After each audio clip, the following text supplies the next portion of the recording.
सध्या देशामध्ये परिस्थिती काय चालू आहे हे आपल्या सर्वांनाच माहिती. तर मग या होणाऱ्या अन्याय अत्याचाराविषयी एवढंच लिहितो की अंधभक्तीमुळं जनता बनली आहे शंड आणि वैश्या इथं देशाचा मानलाय तुम्ही वैश्या बाजार. अडाणी, अंबानी, बलात्कारी आणि अक्षम मंत्र्यांना वाचवण्यासाठी दलाल बनलं आहे आजचं हे बीजेपी सरकार.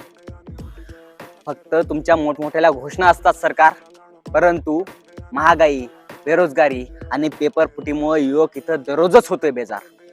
आणि शांततामय मार्गानंच आंदोलन करत होतो आम्ही आणि मागण्यासाठी फक्त आमचे संविधानानं दिलेले अधिकार. परंतु गुंडांना बोलावून करता तुम्ही आमच्यावरतीच लाठीचार.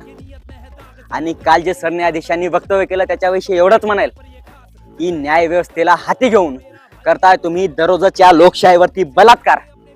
सरकार बैरज झाला आहे 56 इंचाची छाती सांगणाऱ्याचं सरकार. बैरज झाला आहे 56 इंचाची छाती सांगणाऱ्याचं सरकार.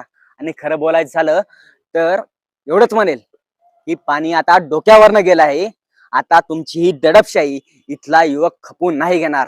अरे जबाबदारी तर तुम्हाला घ्यावीच लागणार. अरे दिल्लीचंही तख्त झुकवतो आम्ही, त्या ब्रिटिशांनाही झुकवलं आम्ही. तर तुम्ही तर आहात माफी मागणाऱ्यांच्या आदर्शाचं सरकार. तुम्ही तर आहात माफी मागणाऱ्यांच्या आदर्शाचं सरकार. सरकार तुम्हालाही या युवकांसमोर झुकावंच लागणार. सरकार तुम्हाला हा युवक स्वतः समोर झुकवणार. सरकार तुम्हाला आमच्या समोर झुकावंच लागणार.